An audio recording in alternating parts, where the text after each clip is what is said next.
You are watching and listening to Breakfast with Martin and Ellie. And let's take a look at today's front pages now.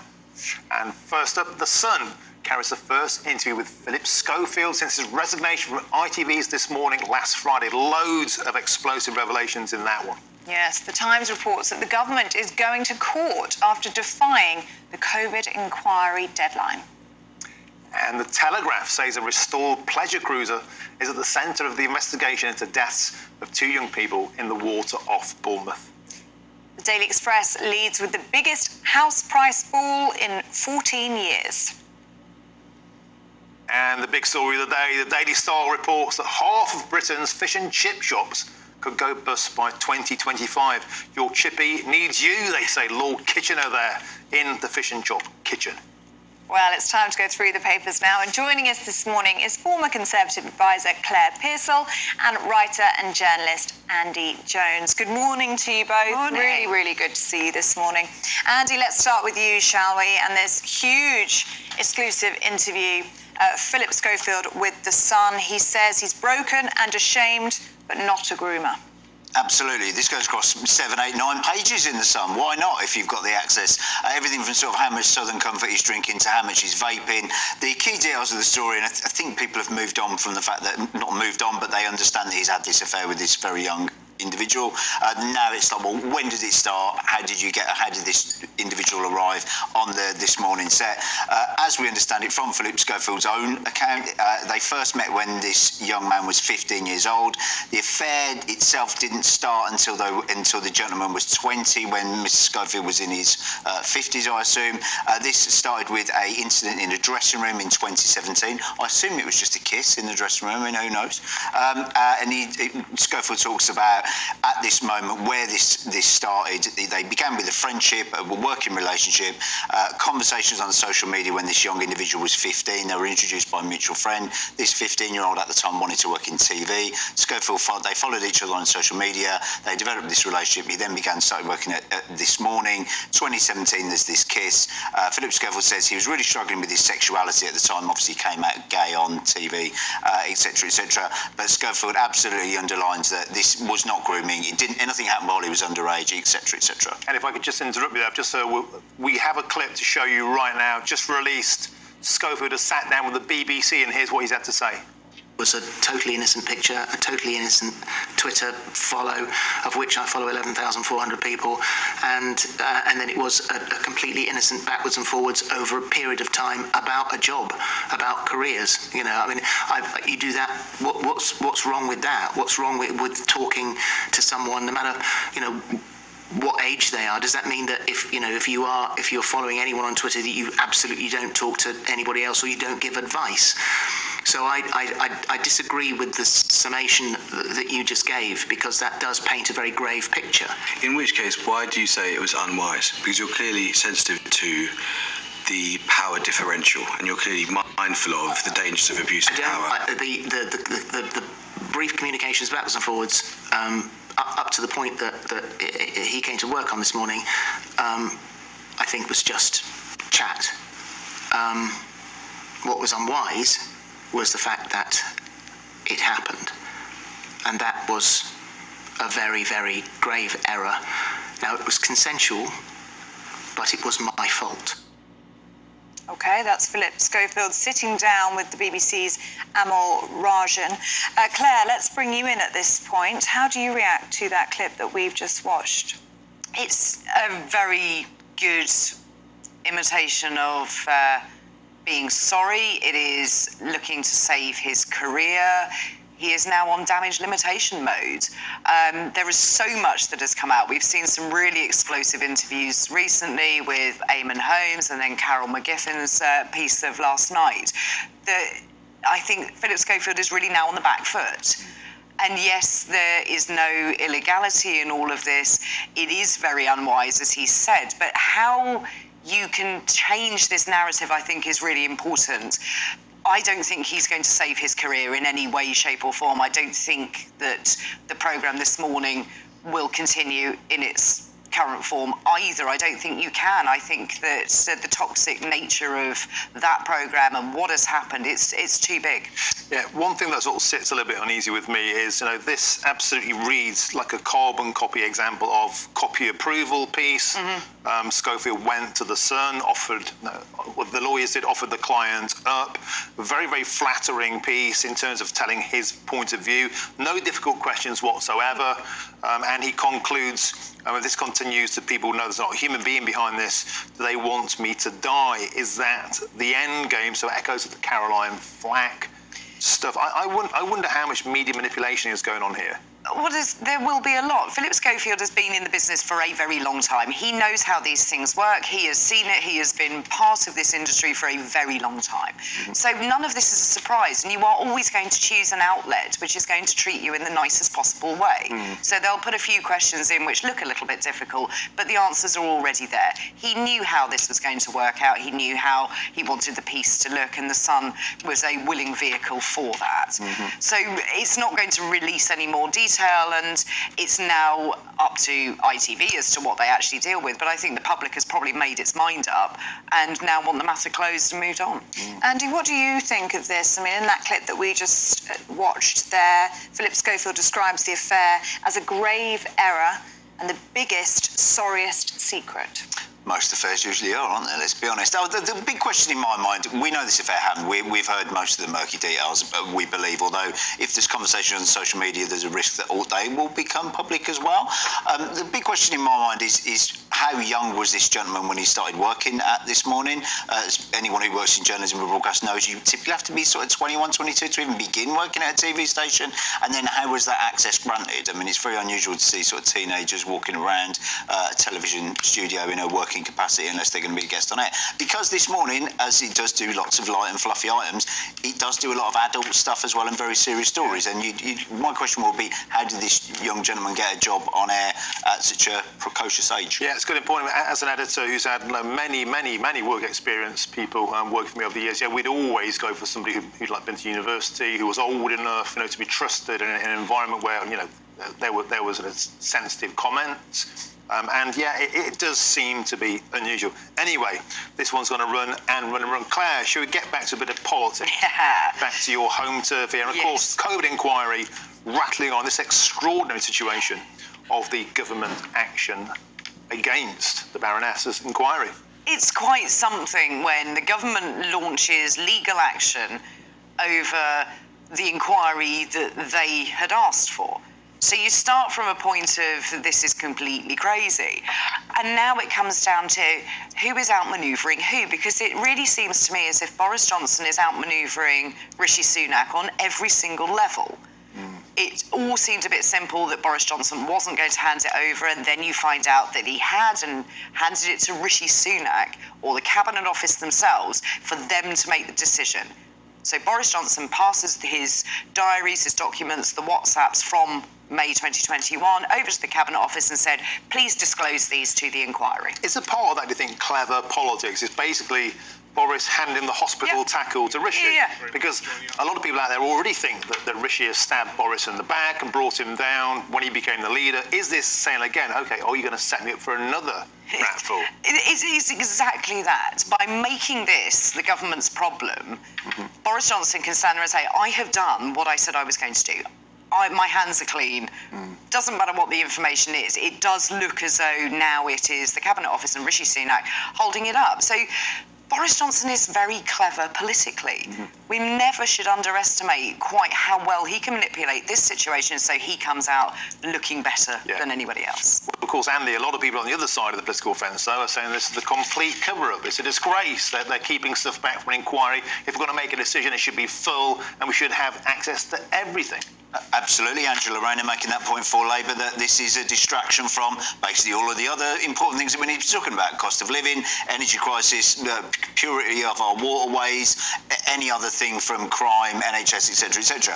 The thing that I would say is also there's so many inquiries going on that bleed into each other. This is the COVID inquiry. This isn't necessarily the Partygate inquiry, which sort of bleed into each other. Will we be finding out why specifically Boris Johnson missed 5 Cobra meetings at the start of the pandemic and was describing it as basically a bit of flu, even though when it was killing lots and lots of people in Italy? And then how did we then go from there to throwing billions around on anything from Nightingale hospitals to contracts for mates of mates of mates and all this sort of thing? How was the money spent?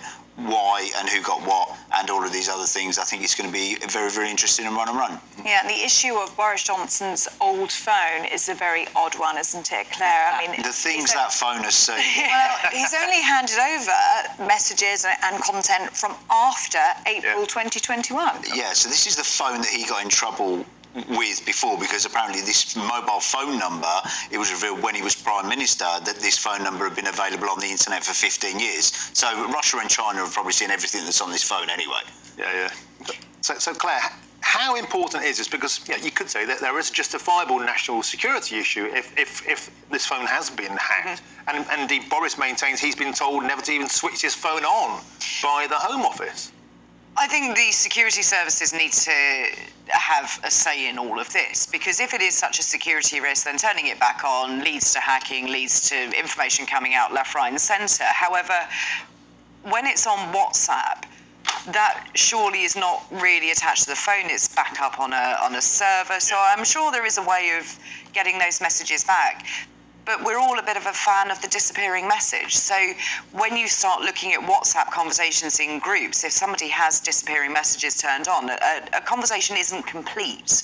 So you can find that there'll be gaps in it and things may have been deleted. So yes, it's a security risk. I do think there's a way around it, but you need the security services to advise properly as to how we can avoid any leaks going out. And so interesting you mentioned those disappearing messages. So I did see on Twitter this week that a number of MPs have switched on disappearing messages this week in response to obviously what we're seeing now and the developments in the COVID inquiry. You can't blame them though, can you? I mean, the fact of the matter is, Claire and Andy, is that we've seen so often that these messages have leaked via journalists like Isabel Oakenshaw or via civil servants.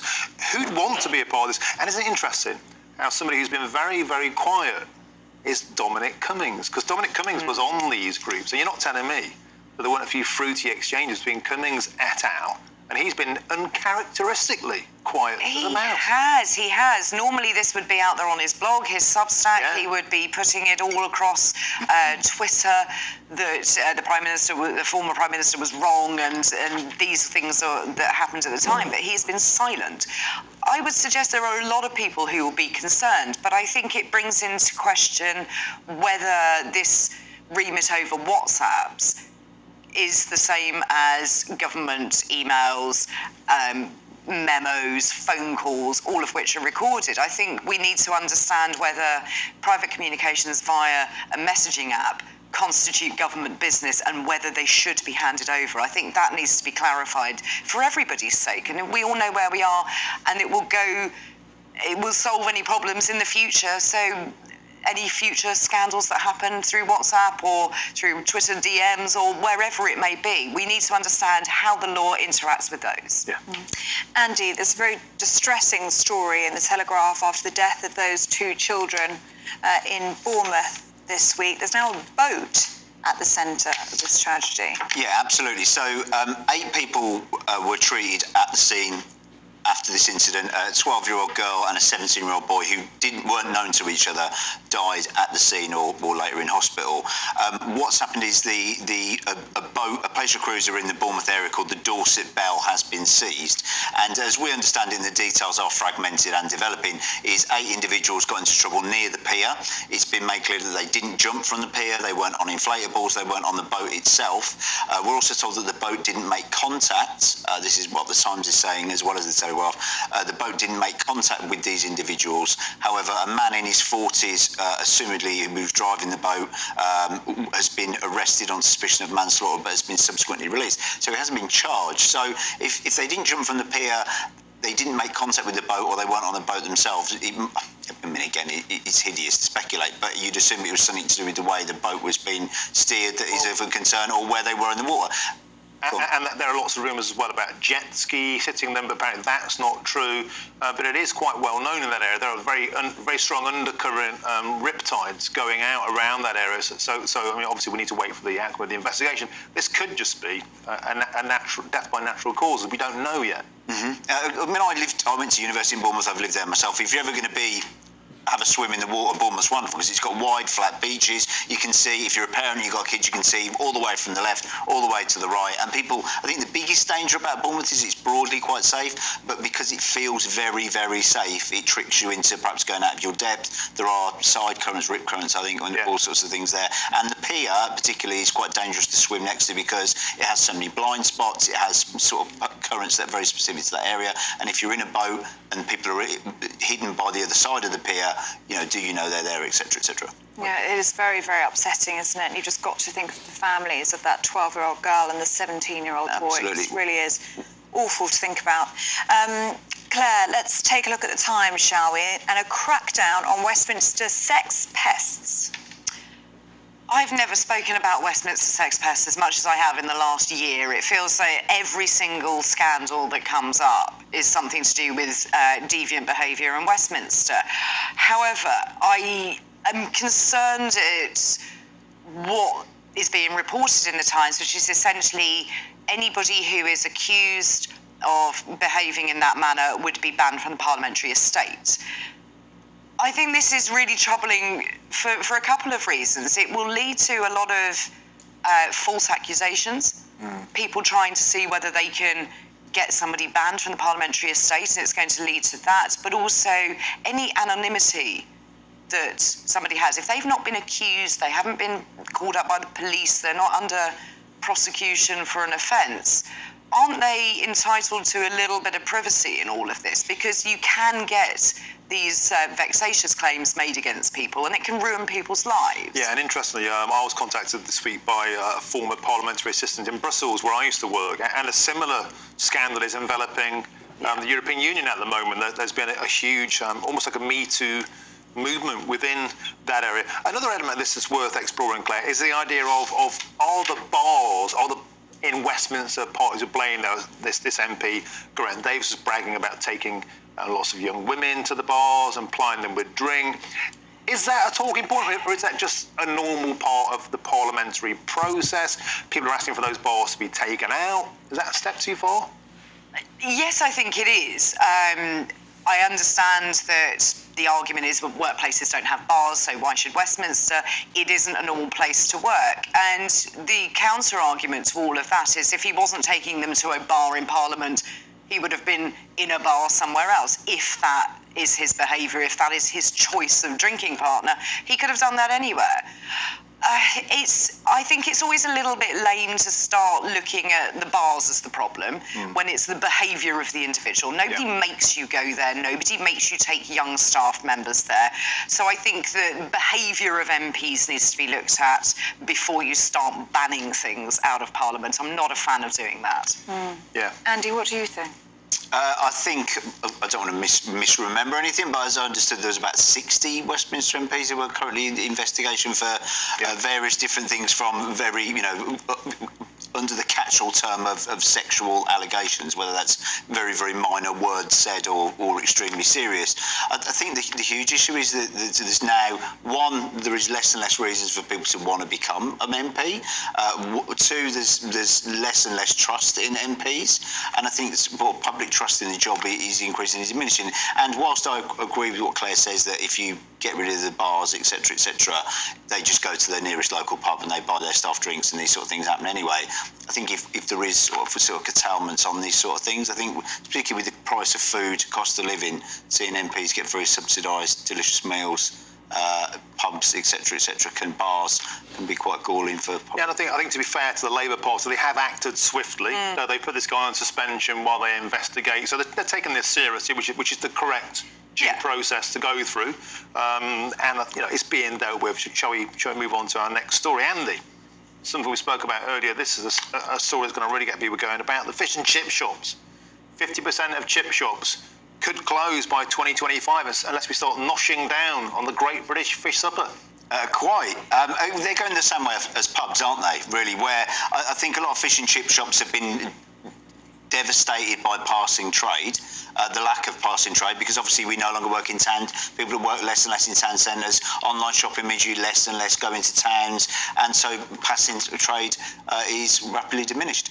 Okay, I'm afraid that's time, Claire and Andy. Really, really good to see you both this morning. You're going to be back in the next hour, but do stay with us. Lots more to come, including Philip Schofield says he's lost everything as he speaks to the media for the first time since his departure from ITV. We'll have the latest for you. This is GB News.